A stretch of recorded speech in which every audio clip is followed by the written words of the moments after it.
Yeah, I do quite a lot from like straight off the bat, three, four, um, and it's even like just say I come in and they're a bit like feral looking in the eye, I will actually just take them round and do a little bit on the ground where I walk, halt, walk, halt, maybe a little rein back, starting there, and then that's your basic when you go all the way up to Piaf and you start with a little lift of the leg and go from there. But yeah, I do a lot of groundwork.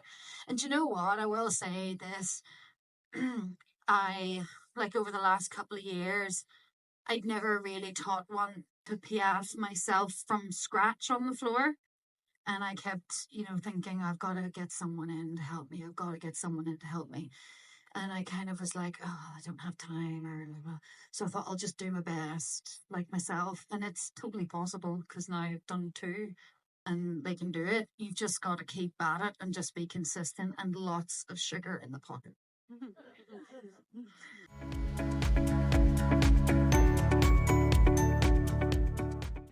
For the horses or me? um, for the horses, it totally depends on the horse, and as well, I've been very, very open about this. I'd love to stand here and tell you that I have the same routine with them week in, week out, but I don't because I need to come and teach and do lots of different things. So, but one thing I have is less is more. I never really school them more than 2 days in a row. Some of the bigger or the, like farrels, I also know when each of my horses peaks on what day. So farrel's kind of a day 2 or day 3 guy. Artie peaks on day 2. So I'll always try to make sure that I stick to that if I've got a show. But yeah, generally the rest of them would do like school, something different, school, something different. If I can do that. But as I say, sometimes it might be like today they all like lunged and hacked and well, they did a bit of schooling as well. So it kind of depends. But yeah, I never really do more than 2 or 3 days tops in a row. This is boring for everyone.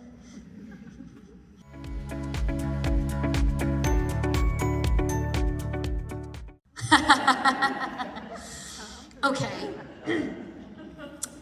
Summer or winter? Okay, but Vita Liberata body blur in the summer. If you've already got a little bit of colour, just stick the body blur on. It's the best. And then I'm also the best tan, Jimmy Coco. If you ever Jimmy Coco, trust me, you'll thank me. It's the best. You can use it on my face as well.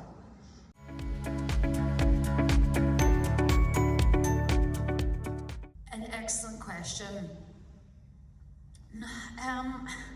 It's a really funny one to answer because no, I don't. Like, I have such different types in the barn and I love them all for different reasons, but I've never really, if I'm answering that question in terms of if I won the lottery tomorrow and I could go and buy myself anything, I don't think I know what I would want.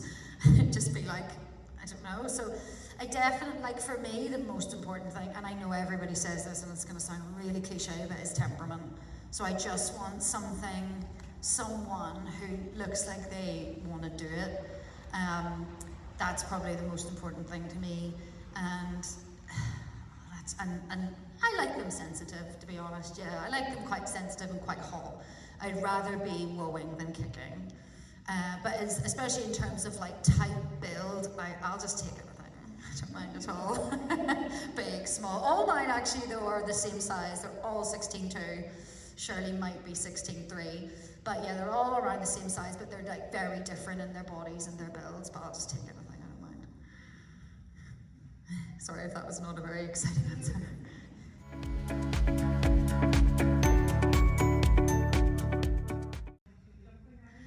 Wow.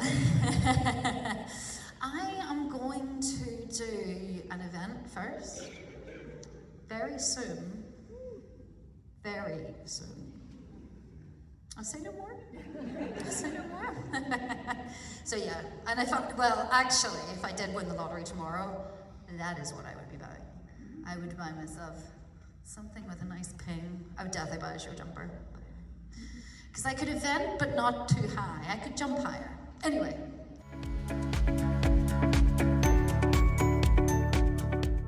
The answer is probably quite a few people, because to be honest, when I first started doing this kind of properly, it was never something that I thought I would be able to do. It just seemed like way too out of reach. I actually watched Heike at Dublin Horse Show, and we were there. We were there. Oh my gosh, this is Sophie. We've been friends for a really long time.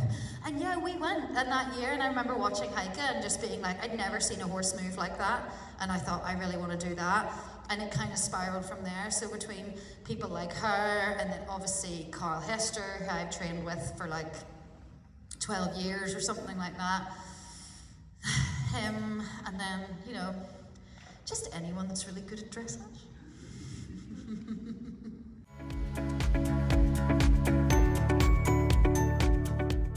If you want to spend at least a year of your life in an incredible state of stress, you want to, I remember actually somebody saying to me, this was maybe back in 2017, if you ever want to go to the Olympics, you have to set aside the entire year before and not try to do anything, which is actually incredibly accurate. So you need to get to a point like, so in England it's different. What's your score for an international Grand Prix here? What do you need to get? Does anybody know? 65 or something? 66. Ah, right. So you need to be able to go to your local show, get a 66 at a Grand Prix. Then you get to do an international Grand Prix. Then you need to be, which would be like a 3-star. And then you need to be getting consistent scores of 68 plus to then be considered. And then we wanted to qualify a team for Paris. We tried to do that at the Europeans in 2023, but sadly we didn't, which meant that everything went on points to get an individual slot. And in December last year, it looked like we were not going to get the individual slot, and then a team had to drop out, and then it meant that we got an individual slot. So from then it was a matter of being the most consistent over 68, but also you've got to go abroad, and there's different levels of international Grand Prix. So there's 4-star, there's 5-star, there's World Cup qualifiers. So you needed to be getting those scores at 4-star or above. So it was extremely rigorous, but I had, you know, and I'm so glad I did. I had said to Anne-Marie, said, look, I love my horse and I want to end the year with a horse I can do another year on, or hopefully many. I said, I'm going to do my best, and if I get it, I get it, and if I don't, I don't, but I'm not going to run the legs off my horse for the sake of this. And I'm so glad that was the decision I made, because I ended up, like, I did the many shows I needed to do, but like I say, he had a pretty easy year, so it worked out really well. I think it's more important to think of always in dressage, anything equestrian, think of your long-term goals. You know, for me, I wanted to come home with the horse I love the most that I could just have forever. So yeah, so that was a very long-winded answer. It's very complicated. That's the answer. Everything in dressage is so complicated, yet simple.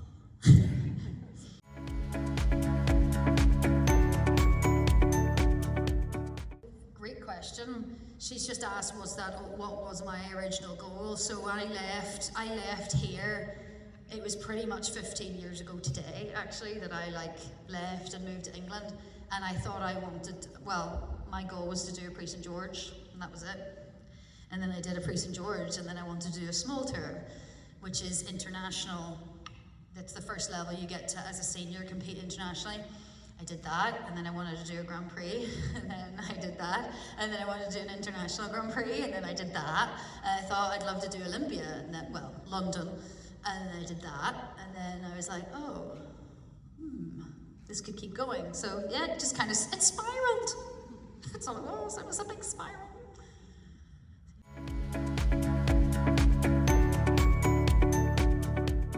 She's correctly noticed that it's much more a jumping kind of vibe in this country. And do you need to move to England if you wanted to make a serious go at dressage?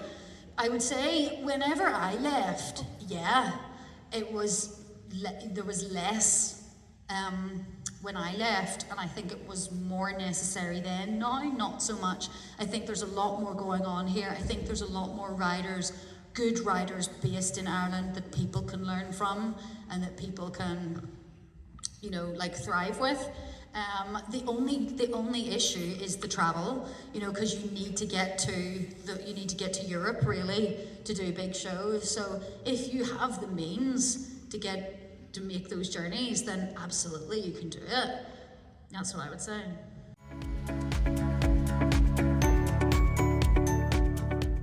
Yeah, so like it's such a funny one because all my current sponsors have come as a ripple effect from one to the other. So sometimes it's like you're in the right place at the right time, and then with that next person recommends you. I have a sponsor who helps me with Artie, the horse I took to the Olympics. I met her on Instagram.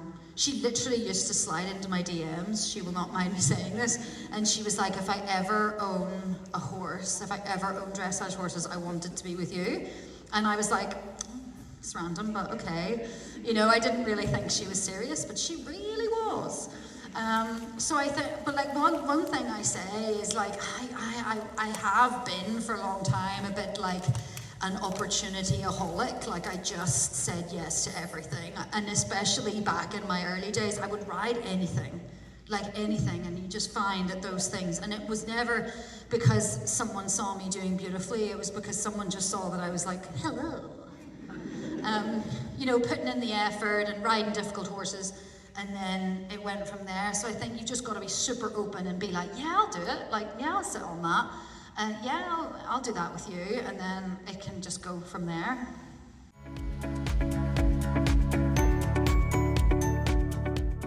I left, so I got the old tattoo. Now you'll see there's room around for the next one. I came back, everyone says that doing the Olympics, I don't have children, but if anyone does, maybe. They say that doing an Olympics is like giving birth. As soon as you've done it, you're like, never again. And then time passes and you're like, I could do that again. So by the time I got back and got the tattoo, she was like, well, will you do more? And I was like, yeah, maybe, I don't know. But yeah, I would love to do more. And so Artie, for LA, Artie will be 17. So still doable, definitely. He's a sound, strong guy. Who needs very little help to be able to do what he does. But I have two others that I think would be definite candidates. They shall remain nameless at this point. Well, I don't want to discriminate, but they're both girls. They're both ladies. One will be scraping in, just probably old enough. The other one could be really good. So we'll see.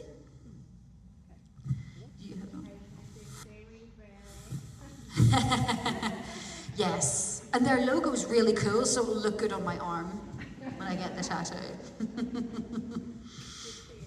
Courtney.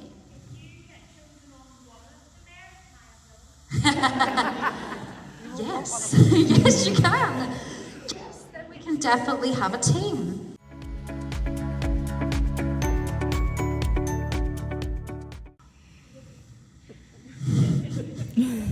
It's been really difficult, and it still is difficult, and it's not that like, I actually had the worst days where I was still out there. So I competed on Tuesday. On Thursday and Friday, I was inconsolable, like completely inconsolable. And everyone warns you that you're going to get this massive come down. And for me, it wasn't coming back and being like, what's next? I purely think I had to fight so hard in my mind every day to, you know, stay in a good place and stay positive, and like right up till I went in and did it. Took so much. It's like my brain is like, my brain has nothing else to offer. And it's like, no, but actually, to be fair, coming back and then doing normal things again does really help. And then I've got like new little goals, like different ones, like just to take my mind to. But yeah, you are left extremely, just mentally exhausted. Especially like I wouldn't be the most easygoing competitor. I do get nervous, I do feel it all very much. So it was a real, like it was 10 months of mental slogging.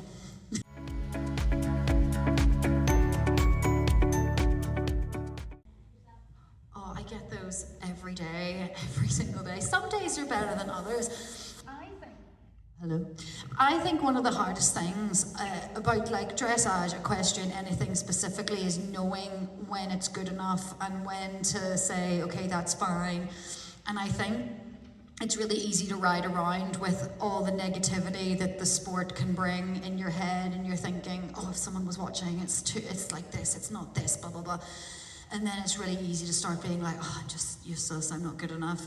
And I always just try to think back to what I always try to take myself back to my actual expectations, which is I just want to have happy horses, and if it's not perfect, who cares? Like, it's really not.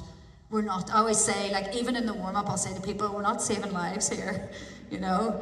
So at the end of the day, you might as well just, even if it's not perfect, that's fine, it doesn't matter. And just like keep showing up. All that matters is just keeping showing up. Whether you feel like you're useless or not, or frustrated or whatever, keep showing up and keep remembering why you do it. And it's not to be perfect. It's not to be like amazing. It's just to have a nice time with your horse.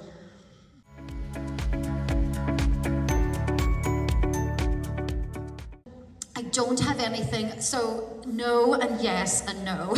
I always have steered away from like superstitious lucky things, because I think there'll always be a day where you've forgotten your pants, your lucky pants or something, and then that can like knock you off. When I did Addington CDI in March, I had forgotten my belt, and Mark, who's my partner, lent me his belt, and I won. So of course, I wore the belt. And then when it was maybe like the one before Paris or something like that, and I put my own belt on. He was like, what about my belt? I was like, it stopped working a while ago, so I don't need your belt anymore, I'll just wear my own belt. And then the only other thing weird is I eat a banana. I always like to have a banana. One, because again, once I ate one and did really well. But also potassium, steady hands. And I find a banana is not that difficult to eat, apart from what I was saying earlier. Before like you ride, when you're like your stomach's completely churning, it's something that's like nutritious that you can like. Somebody did ask me in an interview what I ate before I rode at Paris, and I said, I'll never forget trying to eat that banana with that damn yogurt, and it was like, oh, but I did it. So yeah, I like to eat a banana, that's it.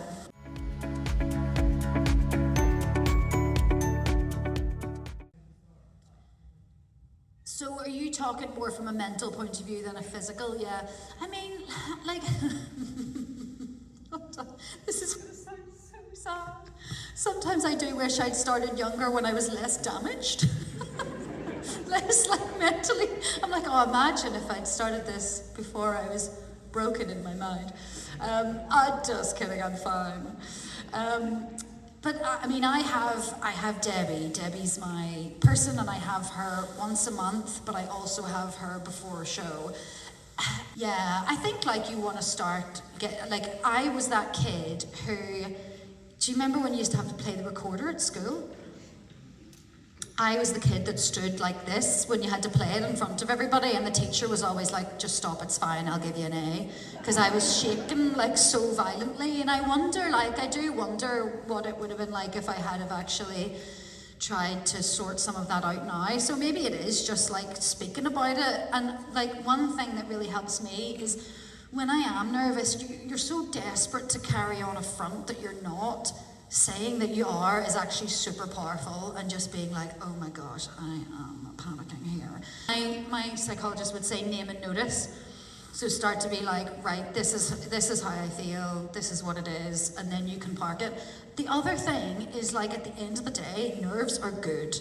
They really are. Like it is what is going to give you that little bit of extra quickness in the test. It's going to make sure that you get your half pass all the way to the side.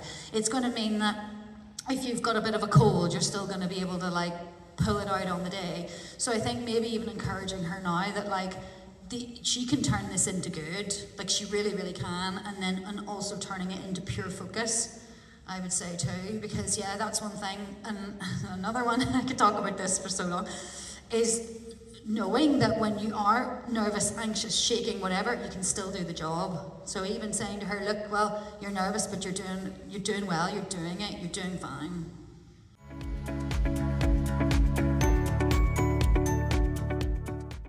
Yes, yeah, for a long time, probably for sure from like 2016, 2017, and it's evolved as it's gone along, and I've done different things. In terms of, so I have had a personal trainer, and I have her every week since, and I've started with her in 2021. So yeah, I've had her every week since then, only when like very rarely do we miss a week. And yeah, I take it very, very seriously, because I think anything physical that you can do off the horse is going to really help you on the horse. And I don't mean in terms of how strong you need to be. You do not need to be that strong. What it will teach you is body awareness. So people will say, you know, what should I do? What exercise is best? Whatever you like, whatever will keep you coming back, whether it's lifting or yoga or running or whatever you will stick to, that then makes you know, oh right, my core is engaged. Oh right, I'm a bit tense here, I'm a bit this, I'm a bit that, because that's what you need on a horse. You need to be able to engage some things and then relax other things. So anything that you can do off the horse. As well, I always think any physical exercise I do gives me so much more empathy for the horse, and I can think of what it's like when I've maybe been training and I feel like, oh, like, can I do one more? I always just think of it like that, like in terms of what I'm asking of them, and then I think, yeah, that's enough. I also realize how good it is to stop before you hate it.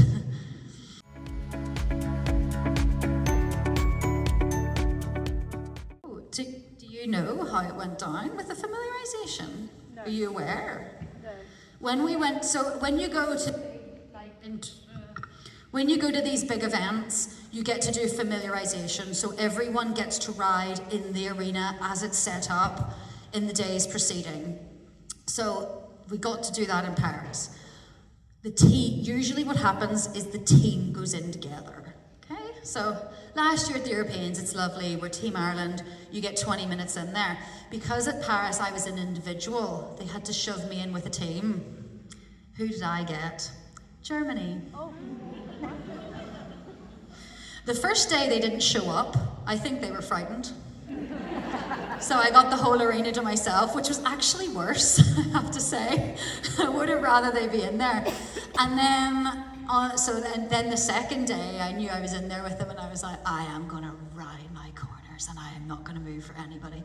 So, who scared me the most? The answer is no one.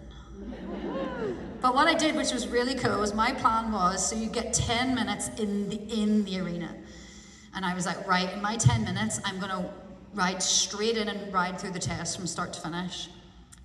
Isabel was first, and then I was straight behind her, and then Jessica was after, and we all did the whole test, like a little, it's actually super cool, and you're not allowed to share them, but I have pretty cool videos of us like piaffing across, like one after the other, and so that was kind of cool.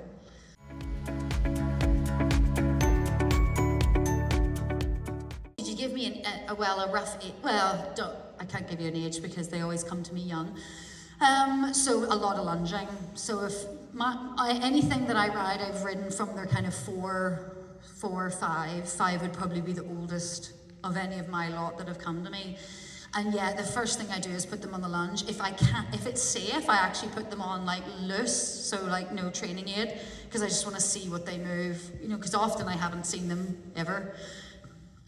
So I just want to see what they move like without any intervention. So then I'm kind of putting together a picture of what I'm going to want to do when I get on, and then I'll lunge them maybe with side reins. And then if that all looks nice, my little rule is they have to look on the lunge how I want them to look when I'm on. So, you know, if it doesn't look like that, I'll carry on with some more groundwork, and then I get on and then just feel it out, you know, and I take my time massively, you know, so even if it's like lunge for a week, lunge for 2 weeks, or just, you know, even getting them out hacking just to see, just get to know them quite nicely and then crack on.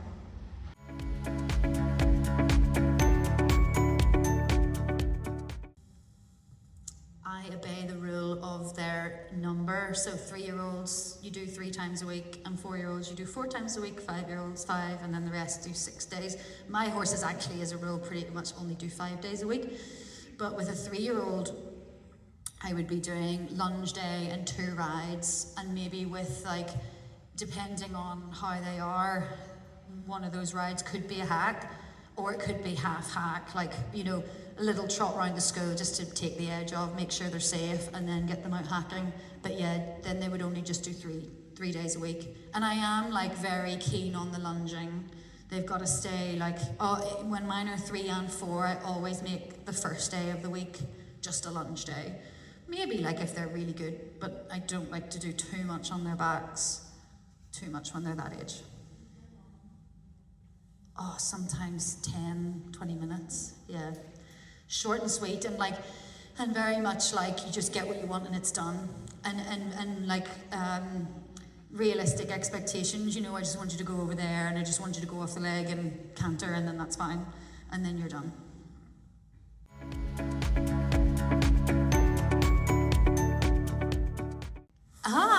That's so funny. We were talking about this. So there's some discussion, but yes, he probably will, because there's talk of it potentially being at the yard. So yeah, I think he should do. And the men, Artie and the men.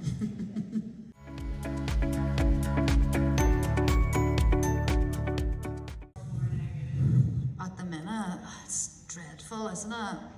I'll tell you something, I had to, just for this, I downloaded Instagram again today.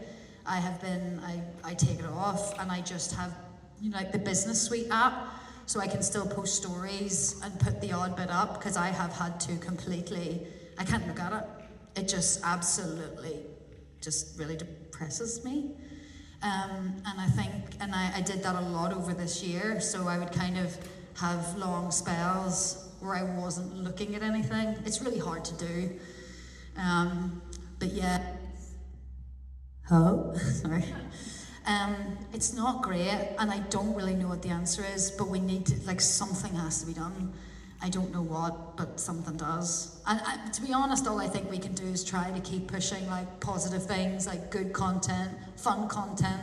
I think also, like, I sometimes have, like, what's the word, like, I've dug myself a grave as such, because I have been very open online and very, like, you know, how I am, which has been really beneficial to me, and then in some ways not so much.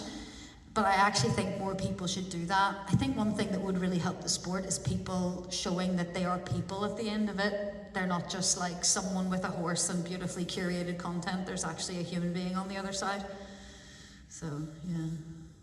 Does that answer your question? Let's try and like more things and be nice to each other. Just a bit more encouragement, I think we need, and yeah, it's sad.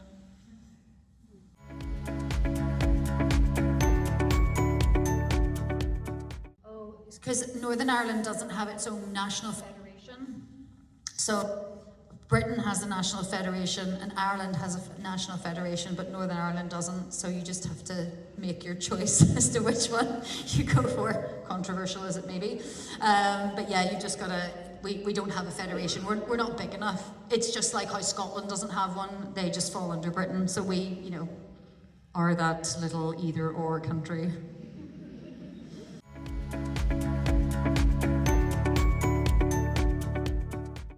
And I think like if anyone on the back, so she's just asked if I'd like to do more for the sport in Ireland, to encourage like dressage over here and that kind of thing. And my answer is yeah. And if anyone has any thoughts after tonight on how I can do that, please let me know, and I'm there. Absolutely, with bells on. Maybe we do this and I bring my horses over or something, I don't know. Like, Okay. It's not far. You got to drive over to get your lorry tested anyway. Thank you. Can I just say thank thank you so much. This has been amazing, and I really it's wild tonight. I'm seeing faces that I haven't seen since I left, and everyone looks exactly the same, and no one ages in this country, apparently. Everyone looks amazing. That's true. But thank you so much, and thank you to the sponsors. Massive thank you to Courtney, for putting this on. This takes a monumental effort. And thank you so much to her. Thank you to the whole team here, everybody, everyone behind the scenes, the dinner, everything. And but thank you also for coming and sitting and listening to me. This is a massive moment for me because I don't know if anybody knows this, but probably about 34 years ago, the first ever time I sat on a horse was in this exact arena. So that's this is a mental, full turn, what's the word? Full circle moment. And then I came back a week later and fell off. So thank you so much.